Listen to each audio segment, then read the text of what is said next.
because I think of how education has evolved and it's more personalized. You can't just stick everyone in academics and expect everyone to have the same outcome.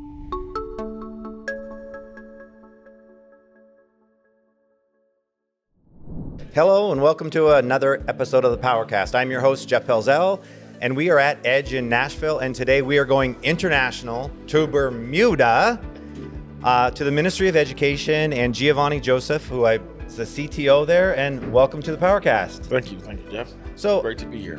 I would love to know from your perspective, tell us a little bit about what makes, your system so special. What are the things that are going on, within your system, and just give us a few highlights and we'll go on with the show from there. Okay. Let me start by just giving you a backdrop of island life. Yes. Being on a...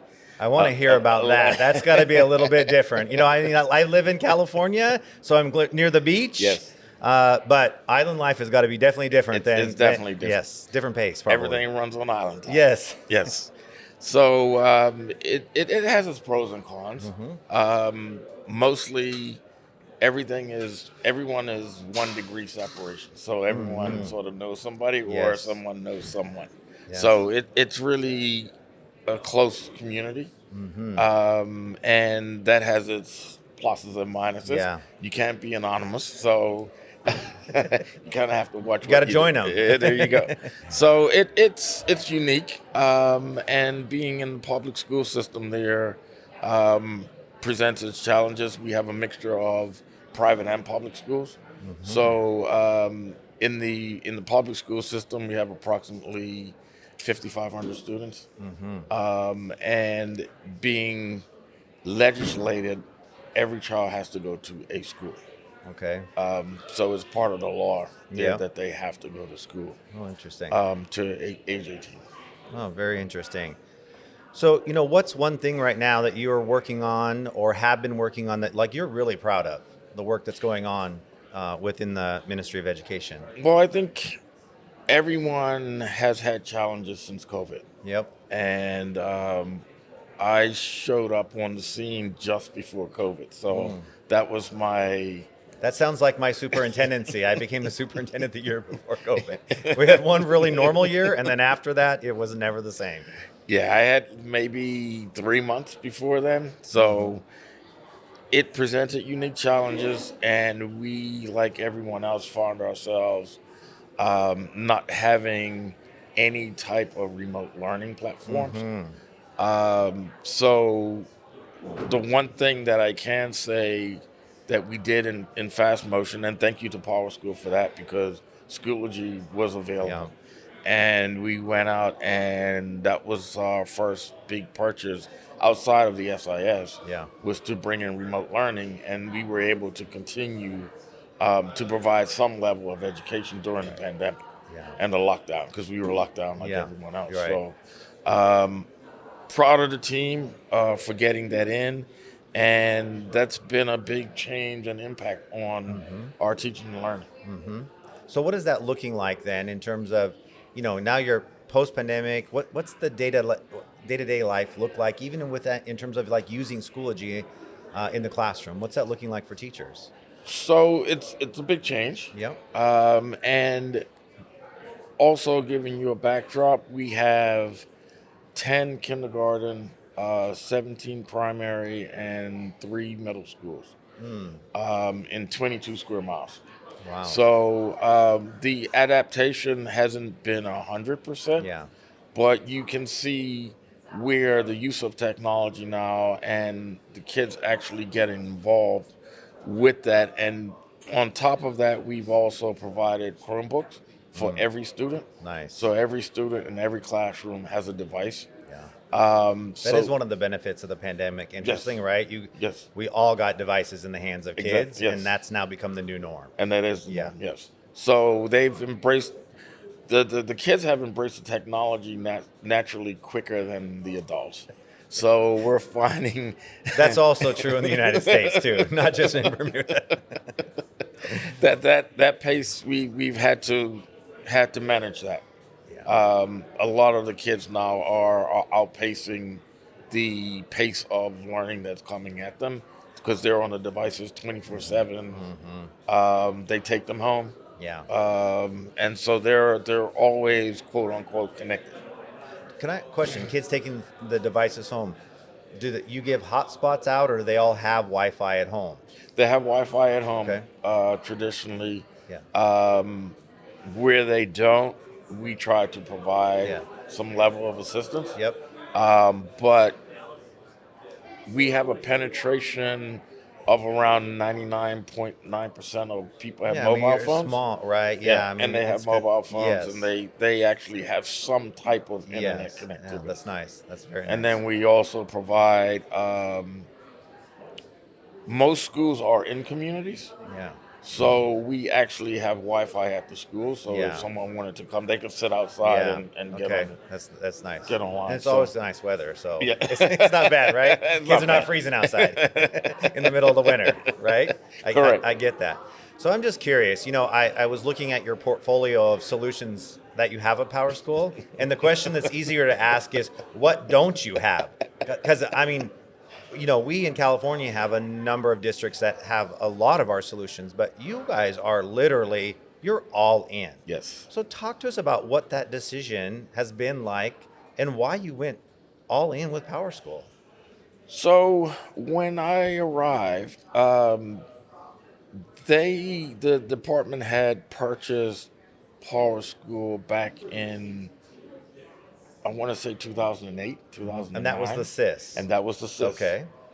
And walking in and just evaluating and seeing what was going on, the SIS was well entrenched. Yep. And we were using the system maybe 5% of the capabilities of the system. Interesting. And then going through that logically, it was, okay, what do we need to add to get greater adaptation and to increase that level of visibility, Yep.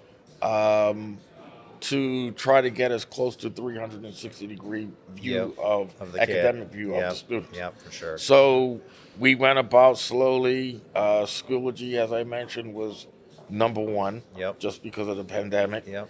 And then we just started bolting on because analytics became an issue. Yeah. And we just implemented that this year in 2025. And Which I think, yes, the SIS is the core, but I put my superintendent hat back on, assistant superintendent services. The foundation of everything in a district is a really good analytics data warehouse platform. Absolutely. And analytics and insights to me is the most robust platform I have seen. And I'm even more excited with the onset of eventually rolling out our Power Buddy, our AI into that. Once that's built in, I think it's just going to be, to ask a natural language question and have it be able to pull out the answers, give you visualizations, even give you an assessment, an analysis of how you should be interpreting that data. That's going to be powerful. Yeah, truly, truly transformational. Absolutely. And it was to get the building data to the principals so that they can see what's going on in their building. It's got to be actionable, right? So, yes. And easy. Yes. Easy is. Yeah, you want that. Press the easy button. That's what I'm looking for, right? In all of this. Absolutely. Yeah, no, I really love that. So even though so you have lots of solutions in place, as you're heading in 25, 26 school year, I don't know, maybe you guys already started it. When do you guys start? September. Oh, September. Okay, so as you're heading into that, from the district's perspective or your ministry's perspective, what is your top challenge that you guys are trying to solve as you're heading into this upcoming year? What do you see? We see coming up staff retention, naturally, like everyone else. Yep. We have a not so young teaching population. Yep. And with the limitations of being on an island, the recruitment process is a bit. Are you seeing the same thing as U.S.? It used to be the situation where like 1 out of 5 graduates were going into education, and now it's like down to like 20%. Now it's like down into like under 5%. Are you seeing the same thing on the island too? Yeah, we are. Yeah, I mean that's the tough thing. So, what conversations are you guys having about that? In terms of how are you How are you going to attract? I mean, first of all, how are you going to get people into that field? What are you guys doing in terms of strategies for that? So we're undertaking right now an education reform. So Okay. we're actually looking holistically at education. We are reducing the size, the amount of schools that we Okay. currently have. So we're shutting down schools, and with the declining birth rate as well, we're seeing This is a less. California theme too. Lots of hardest conversation to have, right? Yes, Consolidating yes, schools because yes. schools are generally built to be in neighborhoods. Hmm. It's a hard decision, but you have to, from an economic From an perspective, economic perspective. just to, in California, we knew in my district to run it, just take the teachers out of the equation, but the administration, the office staff, and some of the other, that it was like $1 million, and I knew Yes, that. Those are tough conversations though to they are. have, They right? are. And in a small community, even tougher, Right. because parents may have gone to that school Oh yeah. that their children are Yeah, going you to. probably definitely have the generational stuff Yes, going on the yes, island, right? absolutely, For sure. absolutely. So people have been very passionate around the closing of these buildings, and it's hasn't been smooth. Talk about the culture. Talk about the culture in the Ministry of Education. Talk about what that looks like. And do you have any one example of what that like that really illustrates the culture that's going on within your system? I think our system it naturally progresses because we're talking about education. So Yeah. when it comes to education of children and kids, there's a natural passion that people have around education. So I think that we, like most other countries or districts, it's about trying to develop character, develop academics, develop children into being responsible citizens and accountable citizens. So we have, like everyone else, embraced that, and everything we do is try to be focused on getting the best outcomes, whether we have or we're lacking any type of resources. We still have to look out for trying to develop these young kids into adults. Are you seeing the same trend that we are in the U.S. in terms of less kids choosing to go to colleges and universities and Yes. looking more career? Yes, definitely trade. Yeah, Looking back trades. at trades, Mm-hmm. in Bermuda, it's because it's a unique environment, heavy financial sector uh, industry. Hmm. And when I came through the system, it was a focus on white collar jobs, accounting, Yep. IT, academics. Mm-hmm. These days, and because I think of the how education has evolved and it's more personalized, you can't just stick everyone in academics and expect Yeah. everyone to have the same outcomes. Right. So I think that has developed this mentality that you choose whichever route sort of fits your persona, Yeah, I because mean, we're more aware don't you of that. think? I always think our job is simply to help kids, young adults find their passion. Absolutely, That's it. If we absolutely, could just help them, I absolutely. mean, and it might be I want to be a professional athlete. And okay, what also are you Right, interested in? Okay, right, that's good to have that dream, but you need to have a backup plan. But correct. I just think if we can help them find their passion, I think that's just so No, that critical. is absolutely. I'm on board with you on that. Yeah, yeah. So you thinking ahead. 5 years from now, where do you want the Ministry of Education to be? What do you envision things looking like for kids, for your staff? I envision a heavy tech ed. Um, Naturally, AI has to be part of that conversation. Um, Can I ask? So how is the community with AI? Is it embraced? Where are the teachers at? Parents? I think, as we've seen here in some of the breakout sessions, we talk about it a lot, but the adaptation has been really slow. I think a lot of people are a bit afraid about it. Yeah. So no, we're not totally there yet. Um, but I do think that the students will embrace it. Have you And turned on the Power yes, Buddy yes, we for? have Oh, you have. for Schoology. And Yes, and so for our listeners, Power Buddy is our AI, which is built into solutions individually. What's the feedback been from students and or teachers with Power Buddy? great. Great. It's been received well. Yeah. And we see a lot of activity, and naturally more on the student side Yeah. with that. But to answer your question, going forward the next couple of years, um, I really see analytics, data-driven decisions Yeah. for like 100%. Yeah. That we will be moving that way, and try to get the interventions as soon as possible. Yeah.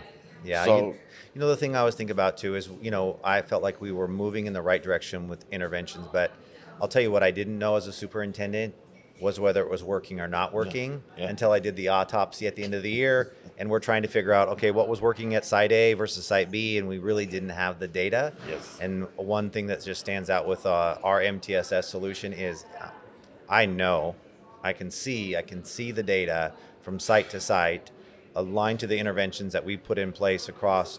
Exactly. You can tell what's working and not, and if it's not, we should be pivoting.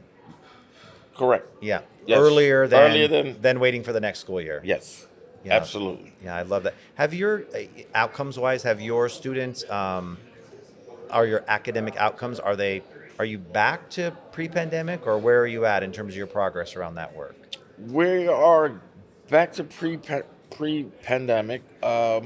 This year was the first full year for the kids that started in the pandemic. Yeah, So we're starting to see that data now. that's good.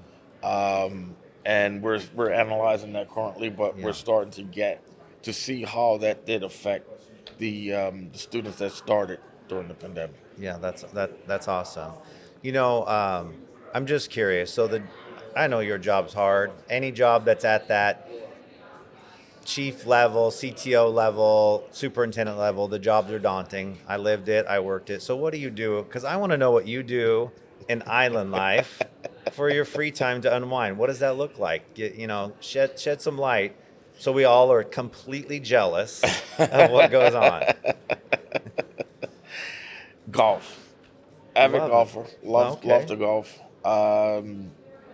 That takes up a whole day, as you know. Yes. So what little free time, I try to golf Mm-hmm. when I can, and that really is Nice. my outlet. That's your outlet. Yeah. Yeah, I mean, I used to golf when I was a teacher, and I became an administrator, and it went away. It was hard to find time, but Yeah. it is super, super important. So Yes, you have to find that time. yeah, I mean, I think it's the most important thing that we do is to find time, to keep ourselves fresh. Yes.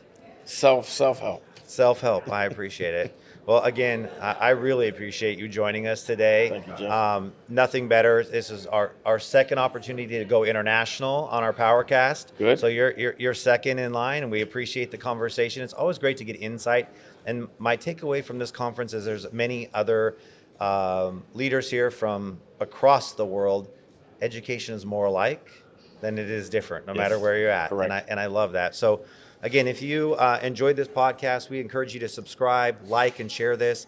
And until next time, thank you again for joining us on the Powercast.